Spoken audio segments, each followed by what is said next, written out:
রামায়ণ হাজার বছর থেকে শুনে আসা এক ইতিহাস। আজও মানুষ মন দিয়ে শোনে, শ্রদ্ধা ভরে শোনে। আমাদেরও আশেপাশে এমন অনেক ঘটনা ঘটে যেগুলো সেই রামায়ণেরই পুনরাবৃত্তি। আজকে সেই গল্পটা আবারও শুনবো, সাথে থাকবে সিংহাম গ্যাং। চলুন কলিযুগে আবারও রাবণকে পরাস্ত করে আসি। বাজিরাও সিংহাম আজকে ইন্ডিয়ার রোল মডেল। প্রত্যেকটা পুলিশে আসা ছেলে মেয়েদের ইন্সপিরেশন সে। কাশ্মীরে পোস্টিং থাকাকালীন সময়ে একদিন সিংহামের ওপর অ্যাটাক হয়। সেই সময় সিংহাম এক টেররিস্টকে আটক করে। দুজনের মধ্যে অনেক ফাইটও হয়। আর এটা আর কেউ না, ওমর হাফিজ। ওমর হাফিজকে ধরার পর হোম মিনিস্টার সিংহামকে ডেকে বলে, সিংহাম, তুমি এত বছর সার্ভিস দিয়েছো, প্রত্যেকটা পুলিশের আইডল তুমি। সারা দেশে এমন অনেক সিংহাম আছে যারা তোমাকে গুরু মানে। আমি একটা স্পেশাল স্কোয়াড বানাবো, যার ইনচার্জ হবা তুমি। যত ইন্টারন্যাশনাল ক্রাইম আছে সব এই স্কোয়াডের মাধ্যমেই করা হবে। এর জন্য আলাদা বাজেট থাকবে, তুমি তোমার মতো করে সাজিয়ে নিতে পারবা। নাম হবে শিবা। শিবা স্কোয়াড বানানোর পর সিংহাম আরো ব্যস্ত হয়ে পড়ে। তবে 2 বছর আগে সে ওমর হাফিজকে ধরেছিল, কিন্তু যে ড্রাগ তারা সাপ্লাই করতো সেটা এখনো বন্ধ হয়নি। শ্রীলঙ্কা থেকে সেটা কেউ একজন এখনো মেনটেন করছে। সিংহাম সমুদ্র থেকে এক শিপ ড্রাগ জব্দ করে আর কিছু লোককে বন্দি করে। আর এটা আপনি, বাজিরাও সিংহামের ওয়াইফ। সে সংস্কৃতি মন্ত্রণালয়ে কাজ করে। এবার সে সবার সামনে পুরনো সেই রামায়ণকে আবারও নতুন আর বাস্তবিকভাবে তুলে ধরার প্রকল্প হাতে নিয়েছে। আপনি দেখাতে চাই রামায়ণের সময় কি ঘটেছিল, কোথায় ঘটেছিল, এখন সেই জায়গাগুলো কোথায়। শুরুর গল্পটা হয় মিথিলা থেকে। মিথিলায় শ্রীরাম আর সীতার বিবাহ হয়েছিল। আর মিথিলা রাজ্য এখনকার সময়ে বিহার, ঝাড়খণ্ড আর কিছুটা নেপালে। আপনি প্রতিদিন রামায়ণের এক এক অংশ করে বলতে থাকে। আর এদিকে সিংহাম সেই ছেলেগুলোর সাথে কথা বলার জন্য আসে। তারা কোনো কিছু বলেনি এখনো। তবে সিংহাম আসার পর সাথে সাথে তারা বলে, স্যার আমাদের মাফ করে দিন, প্লিজ আমাদের কাছে কিছুই জানতে চাইবেন না, ওরা আমার পরিবারকে মেরে ফেলবে। সিংহাম বলে, তোরা যদি এই গ্যাংয়ের লিডারের নাম না বলিস তাহলে তোদের মতো অনেক পরিবারই মারা যাবে। তাছাড়া তোদের জেলে রেখে আমার তো কোনো লাভ নেই, এনকাউন্টার করে ফেললেই কাজ শেষ।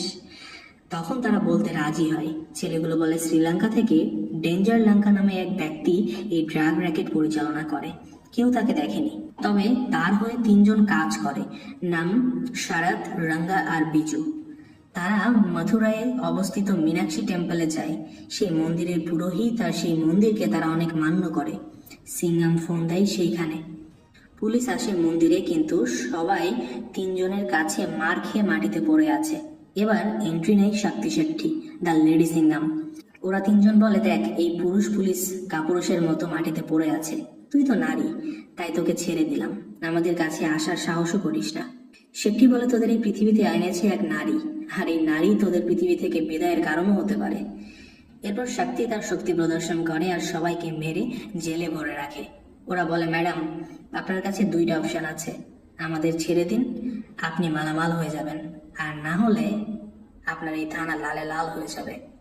শেট্টি বলে, দেখি তোর বাপ ডেঞ্জার লঙ্কা কি করতে পারে, তবে এটা মনে রাখিস কাল তোদের বাপের বাপ আসছে। সিংহাম। শেট্টি বাসায় চলে যায়। রাতের কথা, জ্বলন্ত আগুনের উপর বসে আছে এক ছায়া, আর মুখে অট্ট হাসি।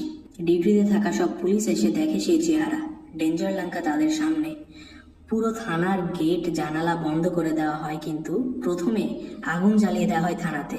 এরপর ডেঞ্জার লঙ্কা গিয়ে দরজা ভেঙে ফেলে আর হাতের তলোয়ার দিয়ে প্রথমে এক কোপে এক পুলিশের মাথা গলা থেকে মাটিতে নামিয়ে দেয়। তার সামনে যে যে আসছে তাকে সে কুপিয়ে মেরে ফেলছে, রক্তের হোলি খেলছে সে। মুহূর্তে পুরো থানা শ্মশানে পরিণত হয়। ডেঞ্জার লঙ্কা তার ছেলেদের বের করে নিয়ে সেখান থেকে চলে যায়। পরদিন শেট্টি থানায় না, সোজা শ্মশানে যায়। সেখানে আগুন জ্বলছে। এক রাতের ব্যবধানে এতগুলো লাশ। একটা মেয়ে এসে বলে, আমার ছেলেকে বলতাম শক্তি ম্যাডামের মতো তোমার বাবার মতো তুমিও একদিন পুলিশ হবা। আজ সকাল থেকে অনেকবার বলেছে মা বাবা কোথায়, কিন্তু আমি কিছু বলতে পারিনি। তখন শক্তি মাটিতে বসে পড়ে আর সেখানে সিংহাম স্যার আসে আর শক্তির মাথার উপরে হাত রাখে, তাকে সান্ত্বনা দেয়। পুলিশ স্টেশনে আসার পর সিংহাম স্যার বলে, শেট্টি ওই 3 ছেলেকে পাশের এক শহরে দেখা গিয়েছে, তুমি তোমার টিম নিয়ে সেখানে কাজ শুরু করে দাও। শেট্টি বলে, স্যার এত সব কিছু হয়ে যাওয়ার পরও আমাকে বিশ্বাস করছেন, আমি আপনাকে নিরাশ করব না। এদিকে আপনি রামায়ণের শো অনেক ভালো চলছিল। কাল থেকে সীতাহরণের গল্প দেখানো হবে, কিন্তু এখানেই একটা বিপদ ঘটে। রামেশ্বরম অর্থাৎ যেখানে থেকে রাম সেতু শুরু হয়েছে সেই জায়গা থেকে ফুটেজ হারিয়ে যায়, ডিলেট হয়ে গেছে, এমনকি হার্ড ডিস্কও পাওয়া যাচ্ছে না। আপনি বলে তোমরা যেভাবেই হোক শোটা কন্টিনিউ করবা, আমি ওখানে গিয়ে ফটো ভিডিও শুট করে পাঠিয়ে দেব। এটা আমার ড্রিম প্রজেক্ট। আপনির সাথে মৃজ্ঞাও যায়, সে আপনির অ্যাসিস্ট্যান্ট। আপনি সিগামকে বলে আমি রামেশ্বরম যাচ্ছি 1 বা 2 দিনের জন্য, ফুটেজ দরকার আছে কিছু। সিঙ্গাম একটু চিন্তায় পড়ে যায়। মাথুরাইতে যে ঘটনা ঘটেছে এরপর থেকে সে সবকিছু নিয়ে অনেক চিন্তিত। তখন সিঙ্গাম দায়াকে বলে, দায়া তুমি যাও আপনার সাথে, কাজ শেষে ফিরে আসবা। সবাই মিলে রামেশ্বরমে যায়। সেখানে গিয়ে রাম সেতুর আশেপাশের মন্দির সবকিছুর ফুটেজ কভার করে আপনি পাঠিয়ে দেয়। পরদিন শুরু হয় সীতাহরণের গল্প। ঠিক যেমন ভাবে একটা হরিণের পেছনে গিয়েছিল রাম, আর রামের আর্তনাদ শুনে লক্ষ্মণ রেখা এঁকে চলে গিয়েছিল বনে, ঠিক তেমনি দায়াকে ফোন দিয়ে মৃগিয়া বলে আমার গাড়িটা নষ্ট হয়ে গিয়েছে, আপনি কি আমাকে রিসিভ করতে পারবেন? দায়া মৃগিয়াকে আনতে যায়। আপনি ছিল তখন একা। ঠিক তখনই সেখানে আসে ডেঞ্জার লঙ্কা। সে এসে বলে, ম্যাডাম শুনেছি আপনি রামায়ণের ওপর কাজ করছেন। আমার এই কাহিনীতে সবচেয়ে প্রিয় ক্যারেক্টার রাবণ। আর শুনেছি সিংহাম নাকি একদম ন্যায় নীতি সৎ আর অপরাধীদের বিনাশক। শুনেছি তাকে কলিযুগের রাম অবতারও বলা হয়। তো আমি যদি এখন কলিযুগের সীতাকে হরণ করে নিয়ে যাই, তাহলে কি আপনার রাম আসবে আপনাকে বাঁচাতে? এই বলে আপনির হাত ধরে টেনে নিয়ে ডেঞ্জার লঙ্কা তাকে গাড়িতে ওঠায়। ঠিক যেমনটা রাবণ সীতাকে নিয়ে পুষ্পক বিমানে উঠিয়েছিল তেমন। এদিকে দয়া ফোন দেয় সিংহামকে আর বলে, স্যার আমি এসেছি মৃগিয়াকে নিতে, কিন্তু সে এখানে নেই। তখন সিংহাম বলে, এটা একটা ফাঁদ ছিল, তুমি ওখানে ফিরে যাও আর আপনির খোঁজ করতে থাকো। দয়া গাড়িটা নিয়ে সোজা চলে আসে আপনির গাড়ির সামনে। এসে সে বাকি সবাইকে মেরে দরজা ভেঙে আপনিকে বার করে নিয়ে আসে। দয়া সেখানে থাকা সবাইকে মারছিল আর আপনি জঙ্গলের দিকে পালাচ্ছিল। শেষ পর্যন্ত ডেঞ্জার লঙ্কা পেছন থেকে শুট করে দেয় দয়াকে। দয়া পড়ে যায় মাটিতে, ঠিক যেমনটা জটায়ুর সাথে হয়েছিল। পুষ্পক বিমানের সামনে জটায়ু রাবণকে বাধা দেওয়ার চেষ্টা করছিল, কিন্তু রাবণ তার হাত কেটে দেয়। এদিকে আপনি দৌড়াচ্ছিল। এক পুলিশ এসে আপনির পিছন থেকে সবাইকে মারতে থাকে। তার পা মাটিতেই পড়ছে না। শেষ পর্যন্ত সবাইকে শেষ করে আপনিকে নিয়ে সে তার বাসায় আসে, আশ্রমে। ছেলেটার নাম সত্যা। সিংহাম রাস্তায় দেখে দয়া আহত হয়ে পড়ে আছে। তখন দয়াকে সে হসপিটালে পাঠায় আর আপনির খোঁজ করতে থাকে। সত্যা সিংহাম স্যারকে জানিয়ে দিয়েছে তারা কোথায় আছে। ওখানে থাকা একজন মহিলা বলে, সত্যা ছোটবেলা থেকেই অনেক সাহসী, সে সিংহাম স্যারের সাথে দেখা করার জন্য অনেক উৎসুক ছিল। মহিলাটা মার্শাল আর্ট শেখান। সত্যা তার ছেলে না, তবে এই আশ্রমের একজন জঙ্গলে অনেক ছোট অবস্থায় সত্যাকে পেয়েছিল। তখন থেকেই সে এই আশ্রমে বড় হয়েছে। সবাই গাড়ির আওয়াজ শুনতে পায়। সবাই ভাবে সিংহাম স্যার চলে এসেছে, কিন্তু বাহিরে এসে দেখে ডেঞ্জার লঙ্কা তার পুরো দলবল নিয়ে হাজির হয়ে গেছে সেই আশ্রমে। ঠিক থানার মতো এবারও তারা সবাই মিলে সেই আশ্রমে আগুন দিতে শুরু করে। আশ্রমের সব ছেলেরা গুন্ডাদের প্রতিহত করতে থাকে আর সত্যা জ্বলন্ত একটা অস্ত্র দিয়ে সবাইকে মারতে থাকে।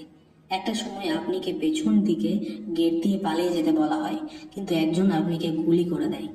গুলিটা লাগে ঠিক বুকের বাঁ পাশে। তখন ডেঞ্জার লঙ্কা আপনিকে সেখান থেকে নিয়ে চলে যায়। আপনিকে নিয়ে যাওয়া হচ্ছে এটা সত্যা দেখে অন্যমনস্ক হয়ে পড়ে, আর তখনই একজন কুড়াল দিয়ে তার গলায় কোপ দিতে যায়। ঠিক তখনই সেখানে সিংহাম স্যার আসে আর সত্যাকে বাঁচিয়ে নেয়।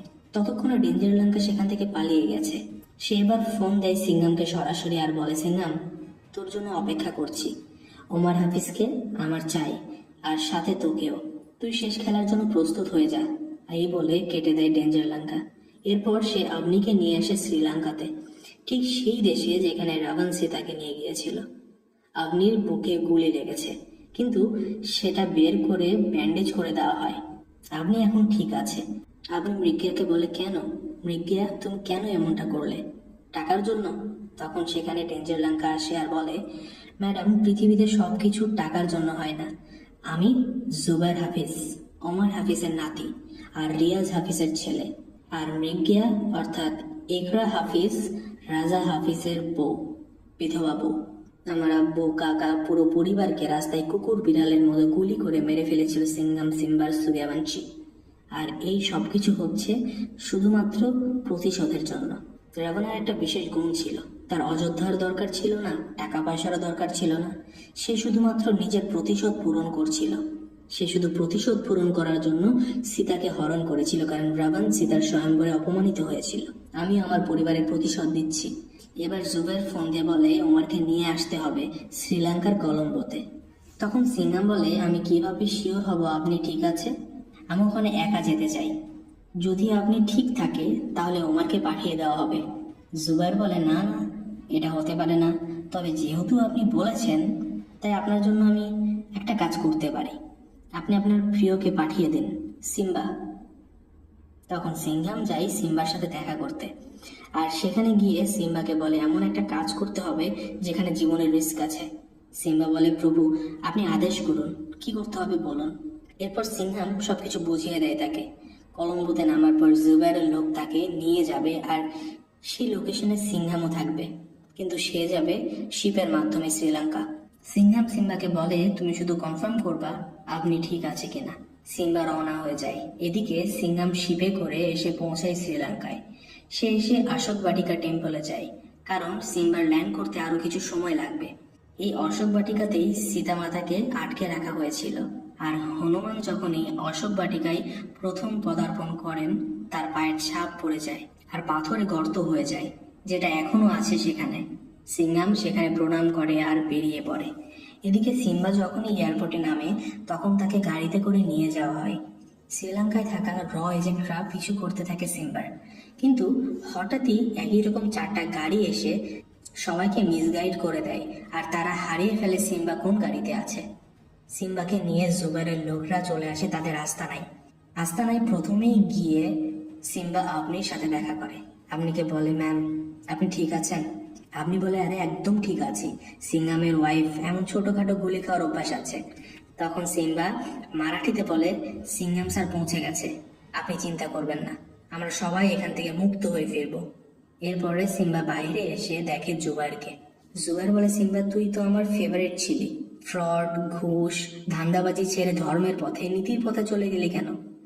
সিম্বা বলে, একদিন না একদিন তো সবাইকে এই পথে যেতেই হবে, আর না হয় মৃত্যুর পথে যেতে হবে। সিম্বা অন্যদিকে তাকিয়ে বলে, আরে সিংহাম স্যার। কিন্তু সবাই তাকিয়ে দেখে সেখানে কেউ নেই। আর তখনই সিম্বা সুযোগ দেখে গাড়ি নিয়ে সেখান থেকে বেরিয়ে যায়। জুবাইরের লোকরা সবাই তার পিছু করছিল, কিন্তু তার পেছনে থাকা গ্যাস সিলিন্ডার সিম্বা ফেলে দিয়ে সেই পুরো জায়গাতে আগুন লাগিয়ে দেয়।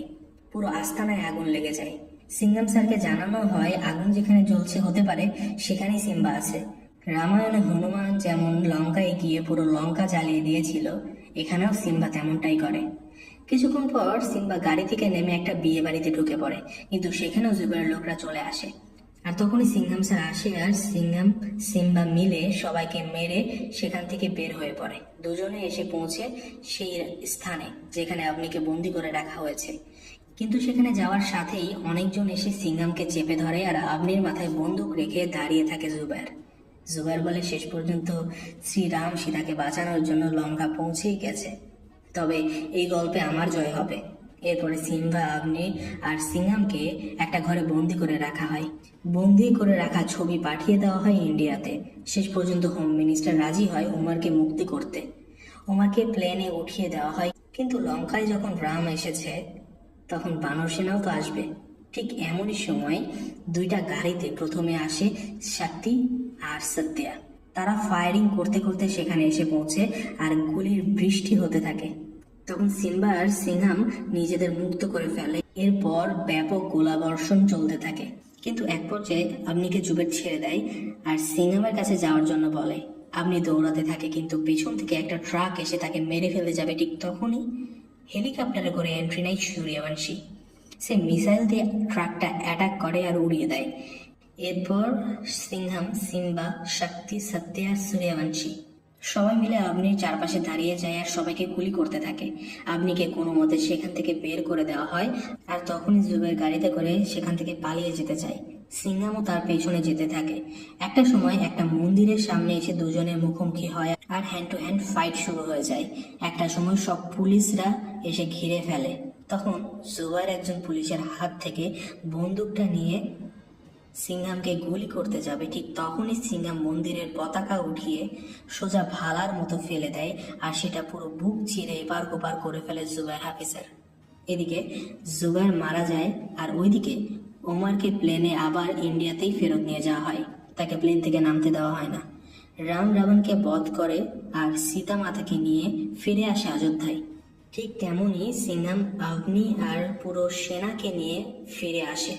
অগ্নি ফিরে এসে সবার সাথে রামলীলার গল্প সম্পন্ন করে। এখানেই গল্পের সমাপ্তি হয়। তবে লাস্টে একটা সিনে আমরা দেখি চুলবুল পান্ডে অর্থাৎ সালমান খানকে। সে বলছে এবার হবে আসল খেলা, অর্থাৎ নেক্সট মুভিতে আমরা চুলবুল আর সিংহামকে একসাথে দেখতে পাবো। এ পর্যন্তই মুভির গল্পের সমাপ্তি হয়। আসলে আমরা জানতাম সিনেমাতে কি হবে। জানাবেন কেমন লেগেছে আপনাদের। আমার কাছে নতুন কিছু মনে হয়নি, তবে রামায়ণ সবসময় একটা ইমোশনের জায়গা, তাই আপনাদের মতামত আশা করছি। ধন্যবাদ সবাইকে। দেখা হচ্ছে নতুন কোনো গল্প নিয়ে। এবার ভালো একটা গল্প আপনাদের উপহার দেওয়ার চেষ্টা করব, ইন্টারেস্টিং হবে আশা করি।